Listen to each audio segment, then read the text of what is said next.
Si Titeuf est votre avatar, Captain Biceps, alors lui, il est votre avatar adoptif, Voilà, puisque vous signez les scénarios, mais vous ne l'avez pas créé, c'est Thébault qui le dessine. Bon, on l'a créé ensemble en fait. On l'a créé ensemble. C'était, j'ai lu des comics, donc des bandes dessinées de super-héros quand j'étais enfant, comme un peu tous les petits garçons de ma génération et des générations d'après.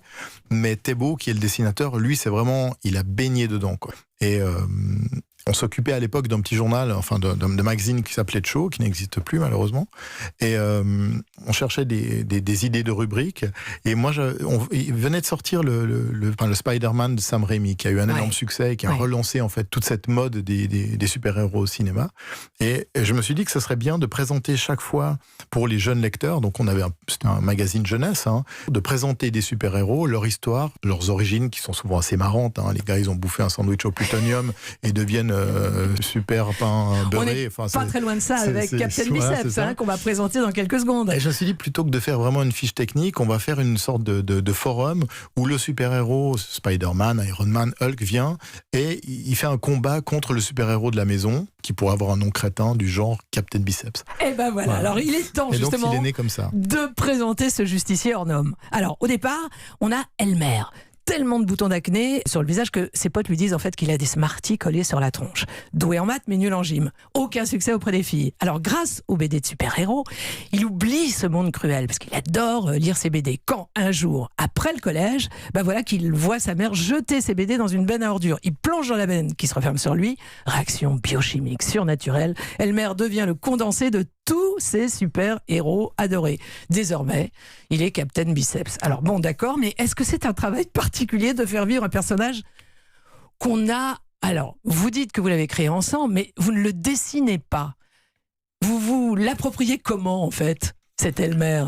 Je me projette complètement dans les pages que fait Thébault. En fait, depuis très longtemps, on collabore. Et quand j'ai eu cette idée de rubrique... Comme très souvent, je lui ai montré, parce qu'on échange nos idées. Lui habite Caen, moi j'habite Genève, on n'est pas tout près, mais on s'envoie toujours par mail nos idées. Et lui m'a dit, tu vas pas faire ça, que tu peux pas faire ça, c'est moi qui dois faire ça, c'est moi le dessinateur de super-héros. Et j'étais très heureux qu'il dise ça parce que moi je suis fan de son dessin. Et Thébault, il a ce truc particulier, c'est qu'il a un dessin... Il a un dessin rigolo, il a un dessin jeunesse. Thébault, s'il dessine un personnage qui a les tripes à l'air ou qui a une couille arrachée, c'est terriblement efficace. C'est quand même joli, mais c'est efficace, c'est rigolo, mais c'est joli. C'est-à-dire que les enfants vont trouver ça marrant, mais jamais on a un parent qui vient lui dire « Ah, ça va pas, c'est pas possible de faire ça ». Parce que son dessin fait que ça marche. C'est drôle et ça reste frais, même si c'est dégueulasse.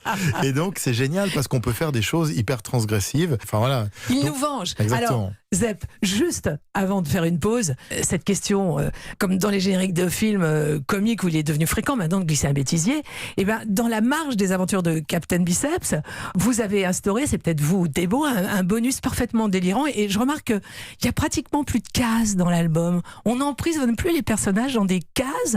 L'espace que procure une page est complètement repensé aujourd'hui. Et parfois, il n'y a plus de bulles. Non plus. Oui, ça dépend des projets, mais Captain Biceps, au départ, c'était une rubrique de magazine, donc on est comme dans une espèce de forum, ça ressemble plus à une scène de théâtre qu'à du cinéma. Donc les personnages sont là, en pied, debout, et ils se battent, et c'est un exercice de style. La première image, il y a chaque fois Captain Biceps qui rencontre son adversaire, et la dernière image, il l'a anéanti, et il part en brandissant son poing et en faisant Captain Biceps. On sait toujours comment ça commence, comment ça finit. Et ce qui est drôle, c'est cette espèce de petite...